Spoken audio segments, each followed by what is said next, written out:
राम राम नमस्कार. शोभा काळे यूट्यूब चॅनलमध्ये आपल्या सगळ्यांचं मनपूर्वक स्वागत आहे. मैत्रिणींनो, तुमचा दिवस आज सगळ्यांचा चांगला जावो हेच मी देवाच्या चरणी प्रार्थना करते. आज मी तुम्हाला चला काहीतरी दाखवते फायदेमंद शरीरासाठी पालकाचा पालकाचा ज्यूस कसा बनवायचा ते चला बघा. आता उन्हाळा थोडं ऊन लागायला सुरुवात झाली, ऊन वाढतंय. तर अशा दिवसांमध्ये आपल्याला आपल्या शरीराला थंडगार काय ठेवतं त्याचं आपण सांगणार आहे. ते आहे पालकाचा ज्यूस. आणि पालकाची भाजी खाल्ल्या जात नाही जास्त, त्याच्यामुळं ना आपण काय करायचं, हप्त्यातून एकदा दोनदा पालकाचा ज्यूस प्यायचा करून. ते खूप चांगलं आहे. छोटे छोटे मुलं आहे, त्यांना पालकाची भाजी वगैरे आवडत नाही आहे, तर त्यांना पण असं थोडं पालकाचा ज्यूस न करून प्यायला द्यायचा. कपभर किंवा अर्धा कप त्यांना सवय लावायची.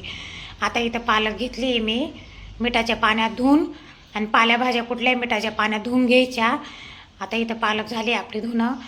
पालकाची भाजी खाल्ल्या जात नाही ना, लहान पोरं तर खातच नाही जात. पण आपल्याला पण कधी कधी घरातल्या लोकांना पण पालकाची भाजी जास्त आवडत नाही, तर त्याच्यामुळं हे रक्त पण वाढतं आहे.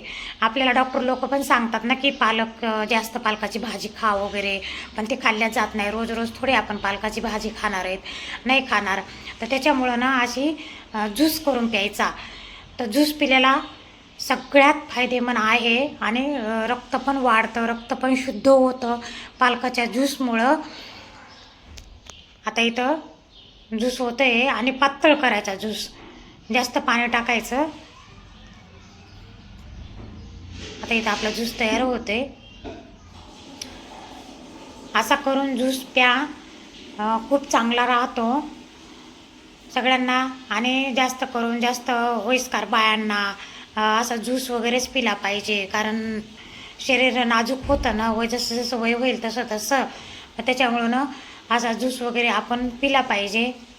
जास्त करून बीटचा ज्यूस म्हणा, पालकाचा ज्यूस म्हणा, गाजराचा ज्यूस म्हणा.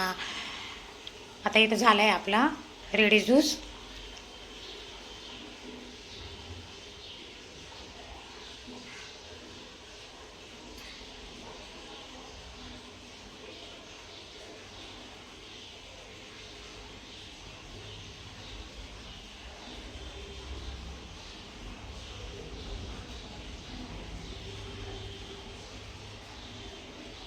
सकाळी सकाळी ज्यूस करून प्यायचा, नाश्त्याच्या वगैरे अगोदर. हे एक प्रकारचा नाश्ताच पकडायचा की आता आपण नाश्ता